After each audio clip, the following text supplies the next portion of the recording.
সিলেট সীমান্তে বড় ধরনের চোরাচালান বিরোধী অভিযান চালিয়েছে বর্ডার গার্ড বাংলাদেশ বিজিবি। এ সময় প্রায় 64 লক্ষ টাকার বিভিন্ন চোরাচালান মালামাল জব্দ করা হয়েছে।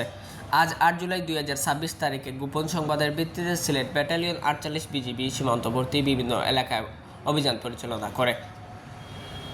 এ সময় বিপুল পরিমাণ চোরাচালান মালামাল জব্দ করা হয়। এর মধ্যে রয়েছে ভারতীয় মহিষ, টমেটো, ফেন্সিডিল সহ 2 জন আসামি, চকলেট, ডিজেল সহ বিভিন্ন পণ্য।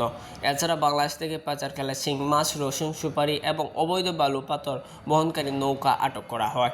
জব্দকৃত এসব মালামালের আনুমানিক মূল্য 64,46,000 টাকা। সীমান্তের নিরাপত্তা রক্ষা, চোরাচালান এবং মাদক পাচার প্রতিরোধ বিজিবির অভিযান কার্যক্রমে গোয়েন্দা তৎপরতা অব্যাহত রয়েছে।